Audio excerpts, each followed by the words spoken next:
Like, subscribe, and comment. Summon Tiank, Krampus, werewolves, and a zombie from the shadows to feed your nightmares.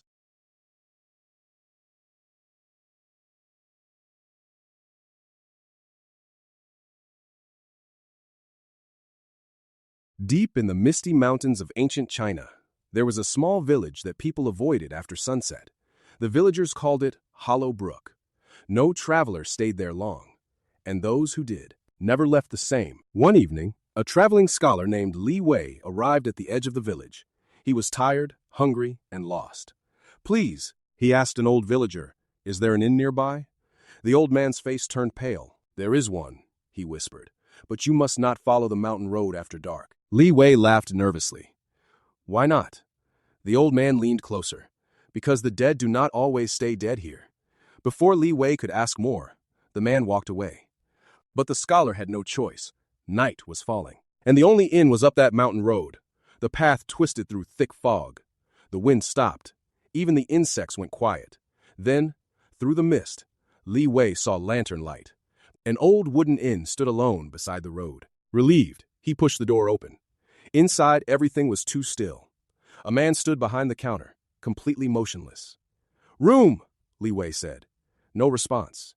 He stepped closer. The innkeeper slowly lifted his head. His face was pale, almost gray. His eyes did not blink. Something was wrong. But Li Wei was too exhausted to leave.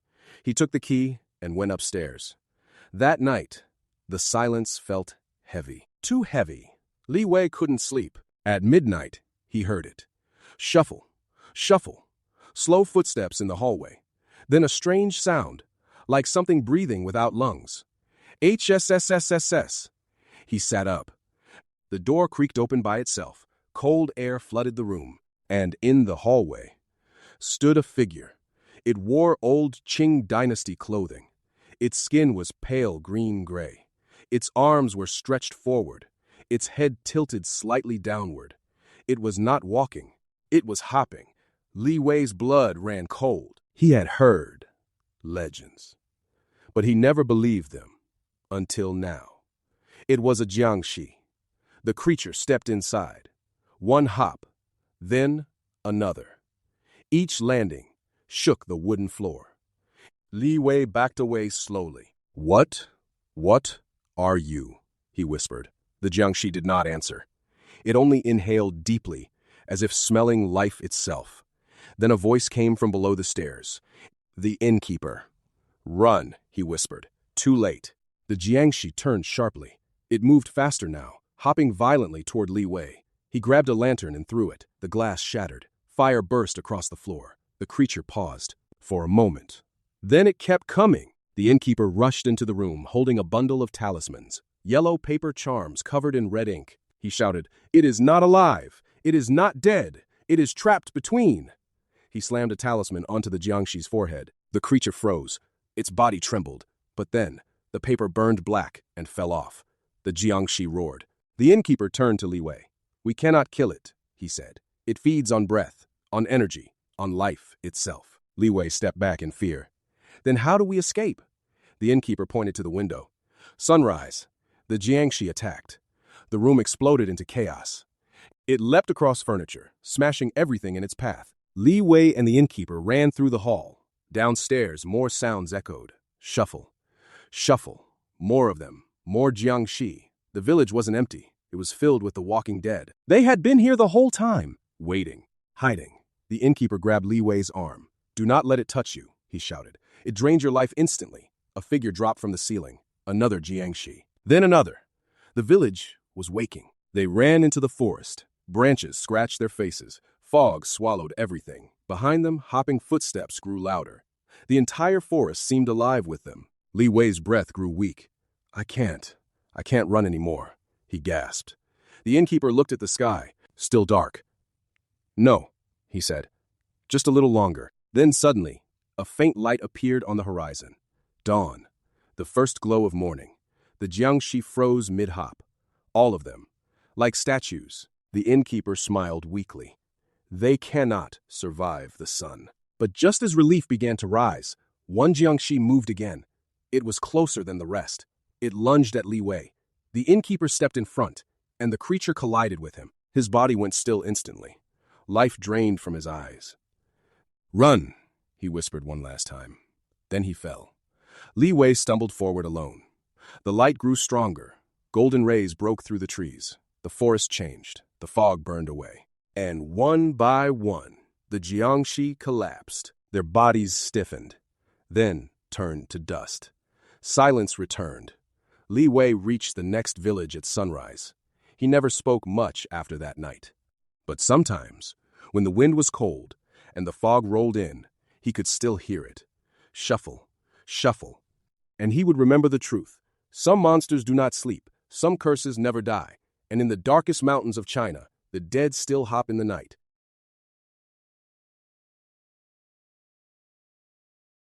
Long ago, deep within the misty mountains of ancient China, there stood a narrow road that travelers rarely used after sunset. The road wound through thick forests and silent valleys where the moonlight barely reached the ground. Among the nearby villages, people whispered an old legend. A legend about a mysterious woman who appeared only at night. Some called her beautiful, others called her dangerous, and a few believed she was a Huli Jing, a fox spirit. One autumn evening, a young scholar named Jian was traveling to the capital city to take an important examination. As darkness settled across the mountains, a thick fog rolled in. Soon, Jian realized he had lost his way. The forest around him grew silent. Even the insects seemed to have disappeared. Just as worry began to take hold, he noticed a warm light glowing between the trees. Relieved, he followed it. Hidden within a grove of ancient pines stood a small cottage. A young woman opened the door before he could knock. She wore simple robes and carried a lantern. Her smile was gentle. "You look tired," she said. "The forest is not safe at night. Please come inside." Grateful for shelter, Jian accepted. The cottage was warm and peaceful. Tea steamed gently on a wooden table. Outside, the wind whispered through the trees. The woman introduced herself as Mei. She claimed to live alone in the mountains. The two spent the evening talking about poetry, music, and distant places. Jian was surprised by how much she knew. Hours passed quickly. Yet something felt unusual. Whenever Jian glanced toward the window, he thought he saw shadows moving among the trees. And several times, he noticed Mei staring into the darkness, as if listening for something. Near midnight, a strange cry echoed through the forest. Jian froze. The sound was unlike anything he had ever heard. Mei calmly stood and closed the shutters. "You should rest," she said softly. "Some mysteries are best left alone." The next morning, Jian thanked her and continued his journey. After walking for several hours, he reached a nearby village. While eating at a small inn, he mentioned the cottage and the woman named Mei. The room instantly fell silent. An elderly villager slowly put down his cup. "What did you say her name was?" "Mei," Jian replied. The old man exchanged nervous glances with the others. Then he spoke quietly. "That cottage disappeared many years ago." Jian laughed nervously. "That's impossible. I spent the night there." The villagers looked uneasy. According to local legends, a fox spirit had once lived in those mountains. Sometimes she appeared as a beautiful woman.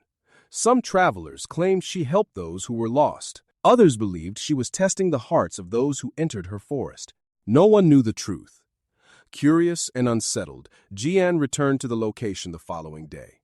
But when he arrived, there was no cottage, no lantern, no pathway. Only an empty clearing surrounded by ancient pine trees. The forest stood silent, exactly as it had for centuries. Jian searched for hours but found nothing. Not a single sign that anyone had ever lived there. As the sun began to set, he turned to leave. Then, a gentle breeze stirred the trees. For a brief moment, he thought he heard a familiar voice. Soft, distant, almost like a whisper. When he looked back, he saw a flash of white among the trees. Then it vanished. Jian never saw Mei again. But throughout his life, he often wondered whether he had truly met a fox spirit beneath the moonlit pines. And even today, travelers in those mountains sometimes report seeing a warm lantern glowing deep within the fog. A light that appears when someone has lost their way. a light that may belong to a mysterious woman, or perhaps something far older.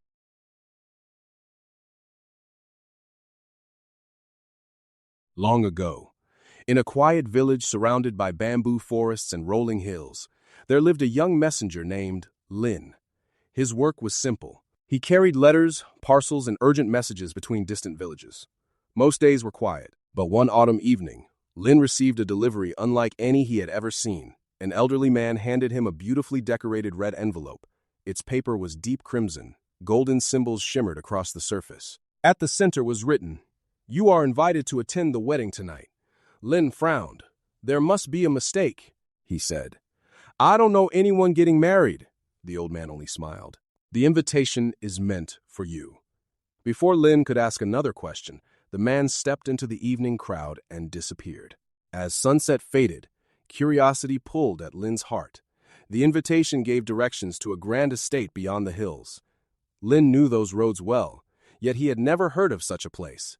Still, when the moon began to rise, he followed the path. At the end of the road, he stopped in surprise. A magnificent mansion stood beneath the moonlight. Red lanterns glowed at the gate. Soft wedding music drifted through the cold air. Inside the courtyard, dozens of guests stood in elegant clothing. Everyone smiled. Yet something felt wrong. The guests spoke quietly, almost too quietly. And although the celebration seemed lively, the whole estate felt strangely still. A servant greeted Lin at the entrance.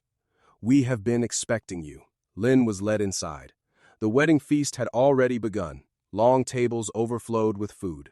Musicians played graceful melodies. The bride sat beneath an ornate red veil. The groom stood proudly beside her. Everything appeared normal. Then Lin noticed something unsettling. Whenever he looked away and looked back, the guests had shifted to different places. No footsteps, no movement, only silent smiles. Later, Lin asked one guest where the bride and groom had come from. The man's smile faded. "We have all come from far away." Then he turned and vanished into the crowd. At last, the ceremony began. The bride and groom bowed before the ancestral altar. The musicians stopped. A heavy silence filled the hall. Then a sudden wind swept through the mansion. The lanterns flickered. For one moment, every candle went dark. When the light returned, Lin froze. The guests were gone. Every single one. The tables had vanished. The music had stopped. Only the empty hall remained. Panicked, Lin ran outside. The courtyard was deserted. The mansion looked different now. Older, weathered, abandoned, as if nobody had lived there for decades. Then he heard a soft voice behind him. Lin turned. Under the moonlight stood the bride. Her red veil drifted gently in the wind. Her face remained hidden, but she seemed peaceful, almost grateful. Slowly, she raised one hand and pointed toward the road home. Then she faded into the night. Lin ran back to the village and did not stop until dawn. The next morning, he returned with several villagers. But there was no mansion, no lanterns, no wedding decorations, only the ruins of an ancient estate, forgotten by time. The village elders listened to his story. When Lin finished, one elder nodded. Many years earlier, he said, a young couple had planned to marry at that very estate. But fate separated them before the ceremony could take place. Some believed their spirits returned once each year to complete the wedding they never had. Whether Lin's story was true, nobody could say. But even today, travelers passing through those hills sometimes hear distant wedding music carried by the wind, and on certain moonlit nights, a single red lantern can be seen glowing among the ruins, waiting for guests to arrive.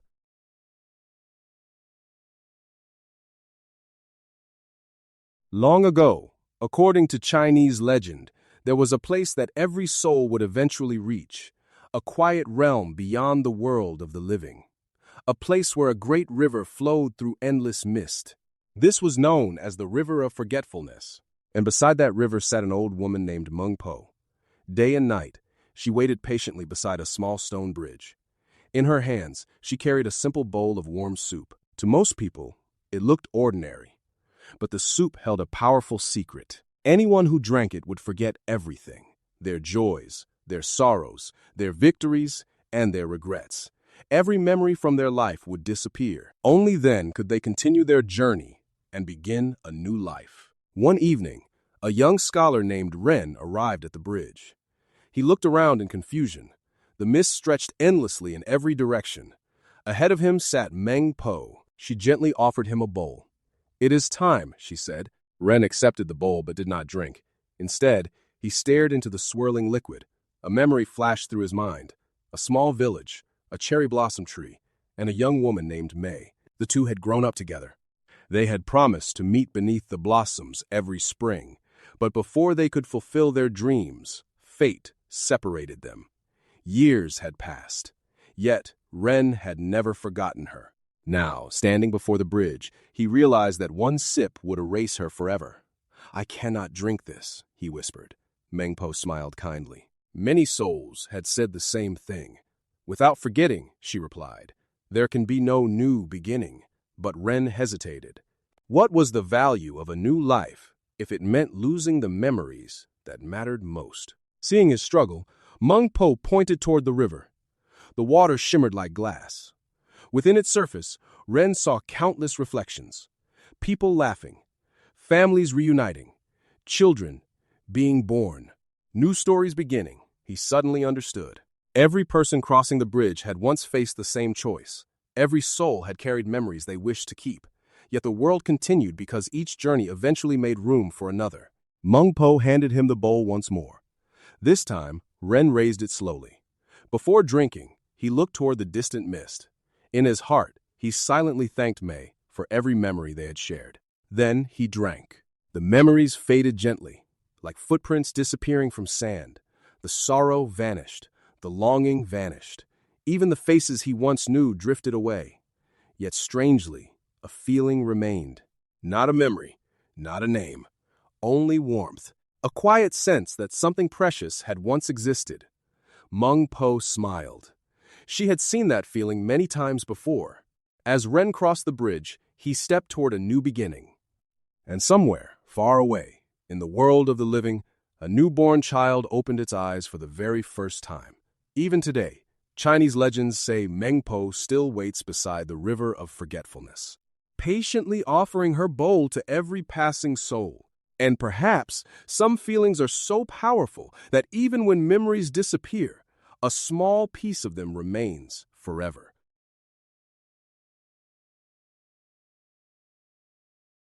Long ago, in a small village beside a winding river, there lived a watchman named Bo. Every night, while others slept, Bo walked the quiet streets carrying a lantern. His job was simple: protect the village, watch for fires, and keep the peace until sunrise. For many years, nothing unusual happened, until one cold winter night. The moon vanished behind thick clouds. Fog drifted in from the river and wrapped the village in silence. Even the dogs did not bark. As Bo made his rounds, he noticed two figures standing at the far end of the road. They were motionless, silent, watching. Bo raised his lantern. One figure wore a long white robe. The other wore a long black robe. Their faces were hidden by the fog. Bo called out, "Who goes there?" No answer came. Thinking they might be lost travelers, Bo slowly approached. But as he drew closer, the strangers turned and disappeared into the mist. Bo searched the road. Nothing. No footprints, no voices, no sign that anyone had been there. The following night, it happened again. The two figures appeared at the edge of the village, stood in silence, and vanished before Bo could reach them. Soon, whispers spread from house to house. Some villagers believed they were wandering monks. Others feared they were spirits. But the elders only lowered their eyes. At last, Bo visited Master Chen, the oldest storyteller in the village. After listening carefully, Master Chen grew quiet. Then he said, "You have described two beings from an ancient legend." Bo leaned forward. "What legend?" Master Chen lowered his voice. "They are known as Hebai Wuchang, the black and white guardians. According to old tales, this mysterious pair traveled between the world of the living and the world beyond. They were not evil. They were not cruel. Their duty was to guide wandering souls when life's journey was complete." Bo felt a chill pass through him. Surely such stories could not be true. Yet the next night, he saw the figures again. This time, they stood outside the home of an elderly fisherman who had been ill for many months. The guardians waited there in the fog, silent, patient. Then they faded away. By morning, the village learned the fisherman had peacefully passed during the night. Bo remembered Master Chen's words, and for the first time, he wondered if the legends were real. Weeks passed, then months.